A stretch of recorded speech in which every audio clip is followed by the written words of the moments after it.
It was the best of albums, and it was the best of albums. Demon Hunters, War and Peace, on Tofer's Tunes.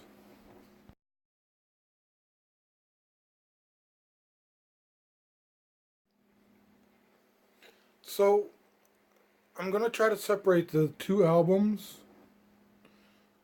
because while listened to as a whole, they're really good.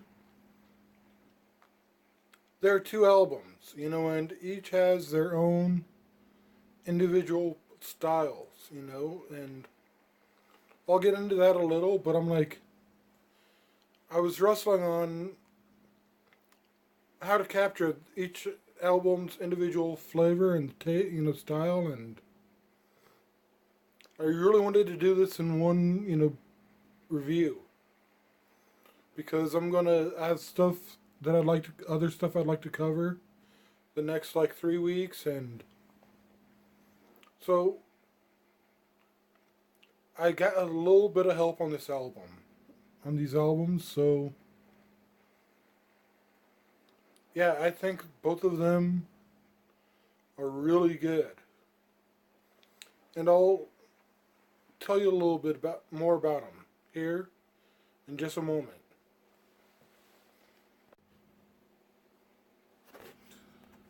Hey, Tofer, it's me, Golgotha. Ha ha, I hijacked your podcast. No, Topher asked me to talk about war. And you see, when it comes to things that are hardcore, I know all about that. When it comes to war, I know a little bit about that too because I've gone to war time and time in the ring again. And let me tell you, this might not be Hunter's most brutal album. We see, in my next cage match, it's going to be my soundtrack. It is that heavy. Let me tell you, this stuff, man, the music on this, the riffs, the licks, man, it had me pumped up. It had me going. It had me wanting to suplex people in the mosh pit, kind of deal. You want to talk about your gunfight on the special edition? I got your guns right here, big boy. Man, this album was just pure rock, pure non-stop. None of that silly mellow ballad stuff. It was just rock thrash at its finest.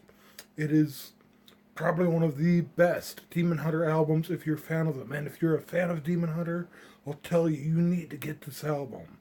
Forget that peace stuff, get war and bring the war to your house.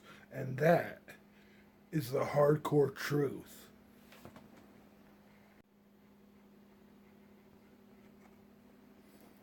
So, you'll have to forgive me. I actually thought I had a white bandana for this.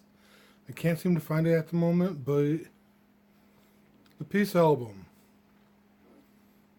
was pretty good. I mean, if you're a fan of Brian Clark, the lead singer of Demon Hunters, work with his side projects, Knives, and lo and behold, you will really like the Peace album. And lyrically, I think it fits really well within the goth genre. I mean, it talks, about loneliness or emptiness, and it's not quite as up pace or fast beat as War. It's more mellow. It definitely has more of a relaxing feel to it, and I'm not saying it's soft by any means, but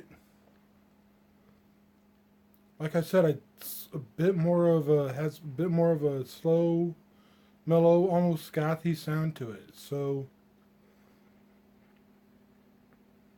I found myself liking the lyrics a whole lot, and maybe humming a few of them. As I was listening to them and pondering the lyrics.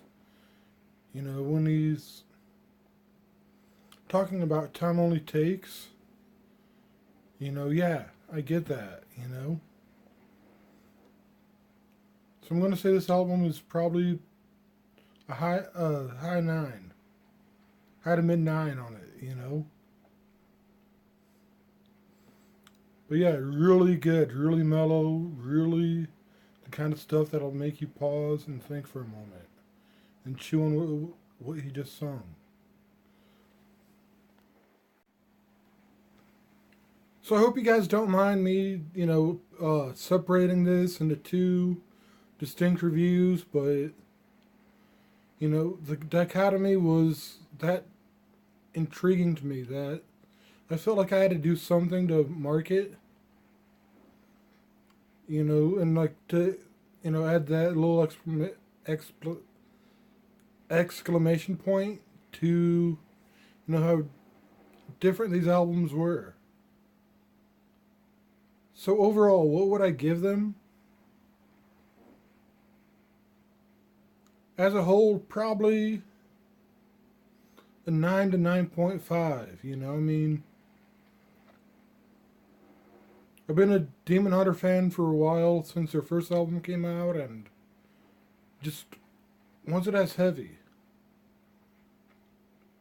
War was not quite as heavy as it was back then, but still a good album.